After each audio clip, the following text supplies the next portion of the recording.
Hello guys welcome back to my channel. இன்னைக்கு இந்த வீடியோவில் நம்ம பார்க்க போகிறது சமீபத்தில் ஹிந்தியில் வெளியான ஆப் ஜெய்சா கோய் அப்படிங்கிற ஹிந்தி படத்துடைய ரிவ்யூ தான். படம் தமிழ் டப்பிங்லேயே அவைலபிளாக இருக்குது நெட்ஃப்ளிக்ஸில்.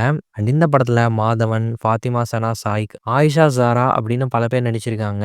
விவேக் சோனி இந்த படத்தை வந்து டைரக்ட் பண்ணியிருக்காரு. ஸோ முதல்ல இந்த படத்துடைய கதை வந்து என்ன அப்படின்னு பார்க்கலாம். இந்த கதையோட ஹீரோக்கு ஒரு 40-42 வயசு இருக்கும். இன்னும் கல்யாணம் ஆகாம தான் இருக்காரு. ஒரு ஸ்கூலில் ப்ரொஃபஸராக வேலை பார்த்துட்டு இருக்காரு. ஸோ பொண்ணு வந்துட்டு பார்த்துக்கிட்டே இருக்காரு. பட் இவர் எதிர்பார்க்குற குவாலிட்டிஸோட இந்த பொண்ணு இவருக்கு வந்து அமைய மாட்டேங்குது. எல்லாமே ஒரு பக்கம் இருந்தாலும் இவருக்குள்ள அந்த தனிமையை வந்து ஃபீல் பண்ணிக்கிட்டே இருக்காரு. என்னடா இத்தனை வருஷம் ஆகியும் நமக்கு வந்து கல்யாணமே அமைய மாட்டேங்குது அப்படிங்கிற ஒரு வருத்தத்திலையும் ஒரு ஏக்கத்திலையும் இருக்காரு. இந்த ஒரு சமயத்துல தான் ஹீரோக்கு ஒரு வரன் வருது. ஸோ நம்ம ஹீரோ பார்க்க போற பொண்ணு வந்துட்டு பார்த்தீங்கன்னா ஒரு பிரெஞ்சு ப்ரொஃபஸரா இருக்காங்க. இவங்க 2 பேத்துக்குமே ஒருத்தர் புடிச்சு போக 2 வீட்டாரோட சம்மதத்தோடையும் நிச்சயதார்த்தம் வந்து நடக்குது.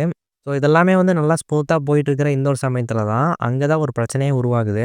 ஸோ அது வந்து என்ன அப்படின்னு சொல்லி பார்க்கும்போது, நம்ம ஹீரோ சிங்கிளா இருந்து ஃபீல் பண்ணிட்டு இருக்கிற சமயத்துல ரொம்ப தனிமையா இருக்கும் அப்படிங்கிற நேரத்துல வந்துட்டு, தன்னுடைய ஃப்ரெண்டோடைய அட்வைஸ கேட்டு ஒரு ஆப்ப வந்து தன்னுடைய ஃபோன்ல இன்ஸ்டால் பண்ணி, லேட் நைட்ல பொண்ணுங்க கூட சேட் பண்ற ஒரு ஆப்ல வந்துட்டு இவரு ரெகுலரா வந்து பேசிட்டு இருக்காரு. அவருக்கு அந்த தனிமையா இருக்கும் அப்படிங்கிற அந்த ஃபீலே வந்து ஏற்படாத மாரி எல்லாம் போயிட்டு இருந்திருக்கு. ஸோ இந்த ஆப்ல இவரு பேசிட்டு இருந்ததுக்கும், இப்ப நடக்கப் போற இந்த கல்யாணத்துக்கும் என்ன ஒரு சம்மந்தம்? கடைசியா ஹீரோவும் ஹீரோயினும் சேர்ந்தாங்களா இல்லையா? இது எல்லாமே தான் இந்த படத்தோட மீதி கதை அப்படின்னு சொல்லலாம். அண்ட் இந்த படத்துல நடிச்சவங்களுடைய பெர்ஃபார்மன்ஸ்ன்னு பார்க்கும்போது, மாதவன் அந்த 40, 42 வயசு இருக்கக்கூடிய ஒரு கேரக்டர் எந்த மாரிலாம் பிஹேவ் பண்ணுமோ, அதே சமயம் அந்த கேரக்டருக்குள்ள வந்து ஒரு இன்னசென்ஸ் இருக்கும். இவருக்கும் ஹீரோயினுக்குமான அந்த கான்வர்சேஷன் சீக்வென்ஸ்ல வந்துட்டு பார்த்தீங்கன்னா வெட்கப்படுவாரு. ஸோ லைட்டா அசடு வழியுவாரு.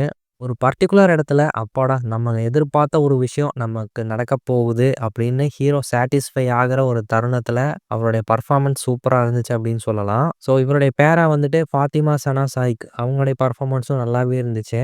ரொம்பவே போல்டான ஒரு கேரக்டர் அப்படின்னு சொல்லலாம். மனசுல பட்டத வந்துட்டு ஓப்பனா சொல்லக்கூடிய ஒரு கேரக்டரு. ஸோ அந்த கேரக்டருக்கான அந்த ரைட்டிங்குமே வந்து நீட்டா பண்ணியிருந்தாங்க.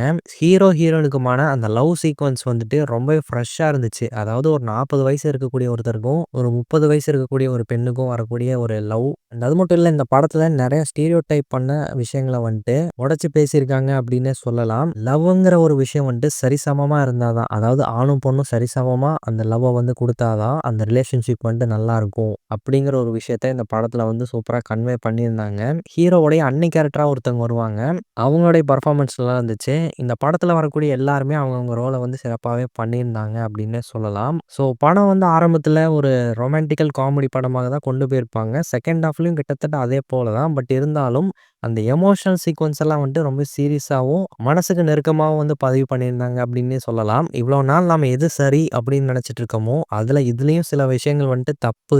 இத வந்து நாம மாத்திக்கணும் அப்படிங்கிற மாதிரியான விஷயங்கள் இந்த படத்துல வந்து போற போக்குல இந்த 2 கேரக்டர் மூலமா வந்து பதிவு பண்ணியிருப்பாங்கன்னே சொல்லலாம். நான் சொல்லக்கூடிய விஷயங்கள் வந்துட்டு மேலோட்டமா தான் சொல்றேன். இந்த படத்த பார்க்கும்போது இன்னுமே உங்களுக்கு பெட்டரா வந்து கன்வே ஆகும் அப்படின்னு நான் நினைக்கிறேன். அண்ட் இந்த படம் எல்லாருக்குமான ஒரு படமா இருக்குமா அப்படின்னு சொல்லிட்டு கேட்டீங்கன்னா, அது வந்து கொஞ்சம் டவுட் தான். ஏன்னா படம் வந்து கொஞ்சம் மெதுவா, ஸ்லோவா தான் வந்து சொல்லுவாங்க.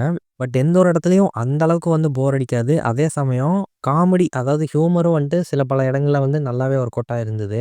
மிக முக்கியமா இந்த படத்துக்கான சினிமாட்டோகிராஃபி பத்தி சொல்லியே ஆகணும். ஒரு விதமான வார்ம் டோன்ல அந்த கொல்கத்தாவாகட்டும், அத சுத்தி வரக்கூடிய மத்த லொகேஷன்ஸ் ஆகட்டும், எல்லாமே இந்த படத்துல வந்து ரொம்ப பியூட்டிஃபுல்லா வந்து காமிச்சிருந்தாங்க. ஒரு ஒரு ஃப்ரேமே பார்க்கறக்கு அவ்வளோ சூப்பரா இருந்துச்சு அப்படின்னு தான் சொல்லி ஆகணும். டயலாக்ஸ் அதே போல தமிழ் டப்பிங்ல டயலாக்ஸுமே சூப்பராவே பண்ணியிருந்தாங்க. எல்லா டயலாக்ஸுமே நல்லா இருந்துச்சு. ஹீரோ, ஹீரோயினுக்கான அந்த வாய்ஸுமே வந்து நல்லா செட்டா இருந்துச்சு அப்படின்னு சொல்லலாம். ஓவராலா இந்த படம் வந்து எப்படிதான் இருக்கு அப்படின்னு சொல்லி கேட்டீங்கன்னா, ரொமான்டிக்கல் மூவி பார்க்குறவங்களுக்கு இந்த படம் கண்டிப்பா பிடிக்கும். இந்த ஒரு ரிவ்யூ உங்களுக்கு பிடிச்சிருந்தா லைக் பண்ணுங்க, ஷேர் பண்ணுங்க, கமெண்ட் பண்ணுங்க. சேனலுக்கு சப்ஸ்கிரைப் பண்ணுங்க. Thank you.